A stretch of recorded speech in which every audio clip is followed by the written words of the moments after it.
Hello, all of my HCC kiddos.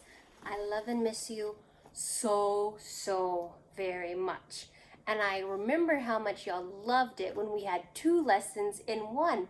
And today we have that. Isn't that great? Now, today's story is coming from yet another new book of the Bible.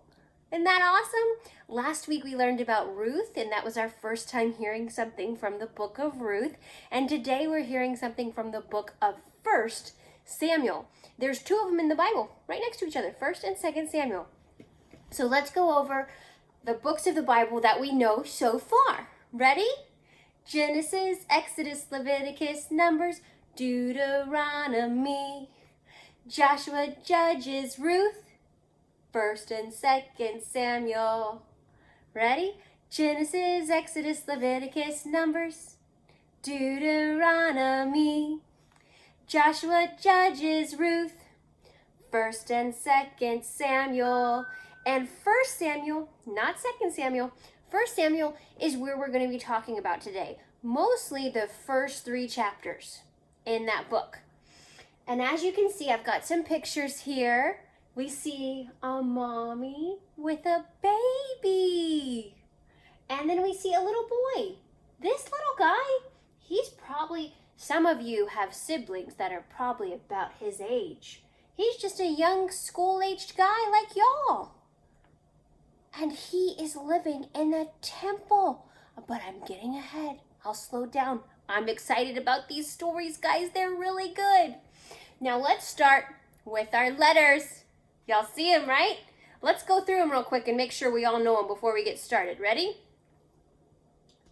G. Say it with me. G. H. Let's say it together. H. E. E. P. P. B. B. Those words rhyme, huh? Those letters? S. S. N. and L. All of these are big key points in our story today. I know you know the first one. Say it. Come on. Go ahead. Shout it out loud in your home so everyone can hear you. Say, God.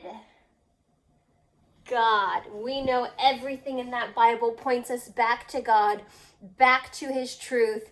And it's everything that we need to know to better follow and listen and obey what He has in store for us, right? The next one is actually the picture of that mommy right there. Hannah. Hannah. 2 N's. And another H. And check this out. Hannah reads the same both forwards and backwards. How cool is that? And this is a little name. This is Eli. Everyone say Eli. We know an Eli, don't we? And here we have a P for prayer, for pray. Can everyone say pray? Oh, I hope you're saying the words nice and loud for me like you would in class. And, oh, I've got to jump ahead. This is Samuel. Everyone say Samuel. And here is baby. Baby. We have God. Say it. Hannah. Eli. Pray, baby, Samuel.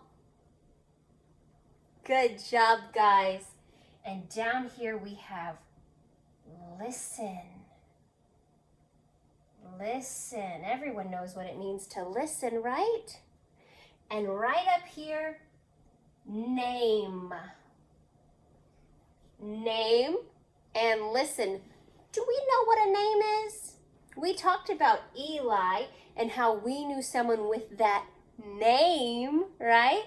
And we talked about Hannah and how her name could be read both forward and back the same. And that's her name. A name is usually given to us by our parents, and it's what they call us and what everyone knows us by, right? Name and listen. So we have God, Hannah, Eli, pray, baby, Samuel, name, and listen. Who is ready to listen? Are you? I hope you are.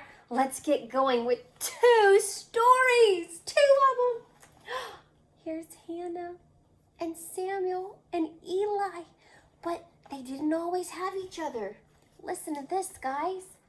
Hannah longed to have a child. Who? Hannah. She could think of nothing else.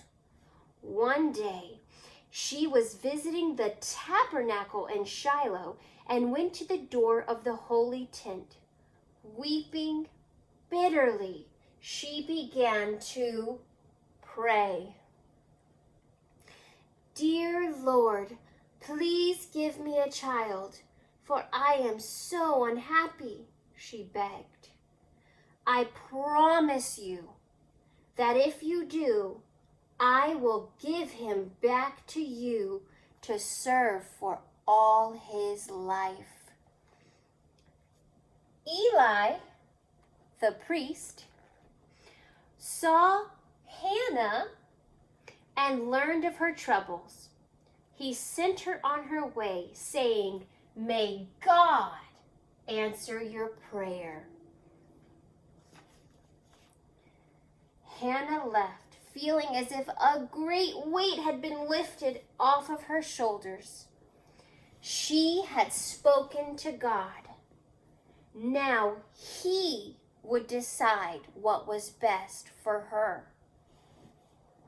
And how thrilled she was when sometime later she gave birth to a beautiful baby boy.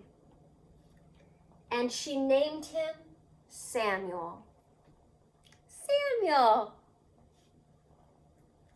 She did not forget her promise to God.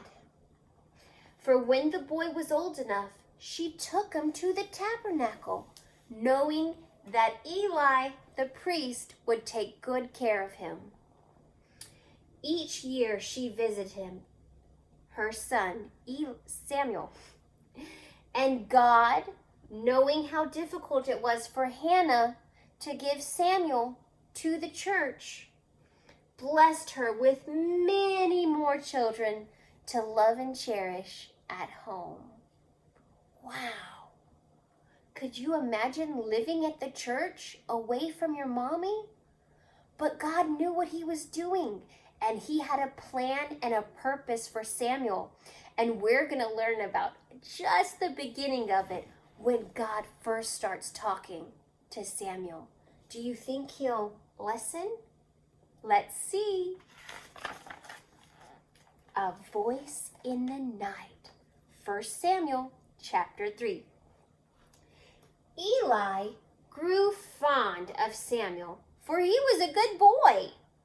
One night, Samuel awoke with a start when he heard his name called. He rushed to Eli's room, but the priest sent him back to bed, saying, "I did not call you."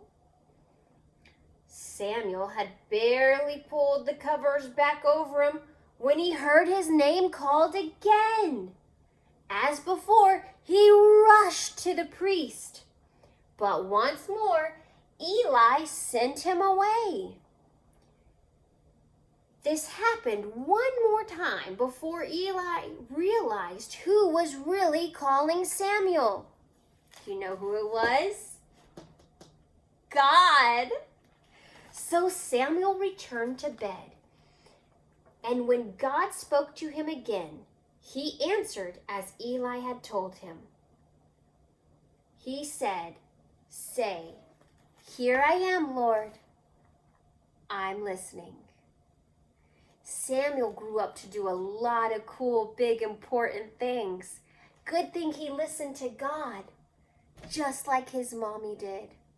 Do you know when we pray, we're talking to God, and he always listens to us. He knows our thoughts. He knows our actions. And he even knows our hearts and the reasons why we do what we do. If we have a question about them, we can go to him in prayer and he will listen. But you can also listen to God. We can listen to him through the Bible and through prayer and spending more time with him. I love you all so much. If you can, maybe print out these pictures and color them with your family. I'm going to be watching service. I hope to hear that you are watching with your family tomorrow as well. I love you all so much. Remember to listen and pray to God. Bye.